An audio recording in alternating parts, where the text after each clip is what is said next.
I was inspired to make this video after watching Past Lives, which has quickly become my favorite film from last year.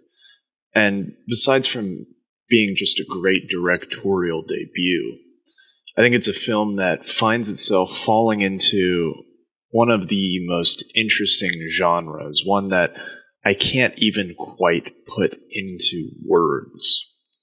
In my review for the film, I pointed out similarities between other romance type movies, things like Eternal Sunshine, Her, La La Land.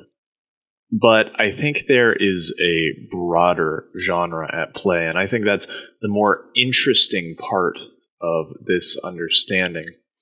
It doesn't strictly fall into the romantic. It's kind of this ephemeral genre that leaves this existential impression, whether optimistic, pessimistic, or more ambiguous on the viewer after they finish it. Here I'd like to add films like Taste of Cherry, like Synecdoche, New York. It's Such a Beautiful Day. Maybe some Edward Yang and Yasujiro Ozu directed features as well. And of course, there's many others. It's the cinema that straddles this perfect line between the happy and sad, living instead in this strange foggy in-between of bittersweet melancholy where all emotions are heightened and profundity is just one step away. And it's this quality that I think perfectly captures life as it is. Hungcat on Letterboxd has termed this befriending the lyrical loneliness. And though I think there are still many features missing from this particular compilation, it's a great start. These are movies that make you feel everything. They make you feel the weight of an entire life in feature-length runtime. It's Satan Tango, but dressed up in pretty colors and song to distract you until there's nothing but a black screen and credits. And now you're just forced to look at how painful and equally beautiful everything was. I want to take a look at how three specific examples of these types of films choose to end and how we can understand the devastating emotional impact that has. I'll be spoiling the following films, though I'd argue it doesn't really matter. A big part of this is the emotional journey of actually going through the feature. So you may choose to stay or you may leave. The first kind of this ending is the optimistic one, or as close as one can get.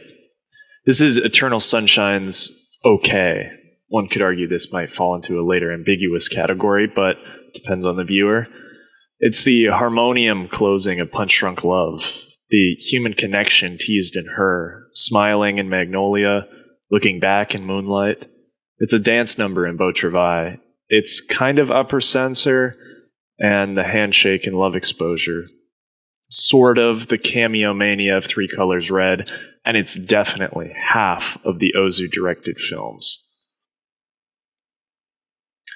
What this choice does is enrich the story that we've just seen. It makes everything feel worth it. Even if things didn't work out perfectly, we know the journey here was worth taking. Even when it may be dark, it's a kind of validation of life, a call to keep on living. The answer to this strange longing and loneliness is the film saying, hold on for just a bit longer. On the other end of the spectrum is the pessimistic, more pragmatic, realistic. You could call this the sad ending, but it's better to understand it as a what might have been ending. This is Past Lives. Driving away in Paris, Texas. Goodbye to Edinburgh and magic in Luzineste. The titular decision to leave. It's perfected in La La Land. The acceptance of death and failure in Synecdoche, New York. Portrait of a Lady on Fire. In a less blatantly sad and more ponderous way, it's the end of just about every Edward Yang film. And the other half of Ozu's filmography. It's burning in a beautiful flaming catharsis, and Kuyanastasi in a prophetic ship crash.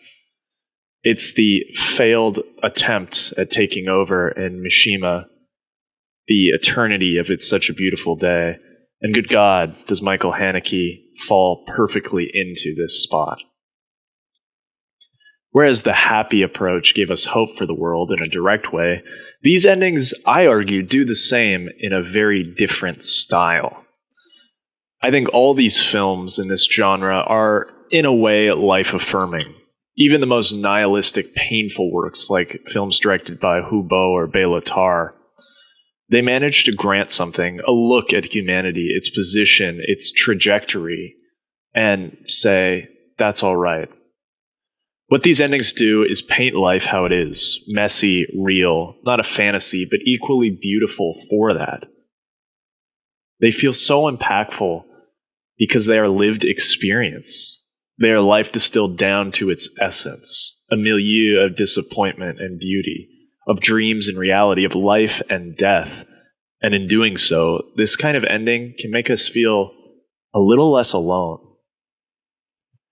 The final of these endings, and the one I'm most fascinated with, is the ambiguous approach. It's not realistic or pragmatic. It's dreamlike. It's oniric. It's surreal.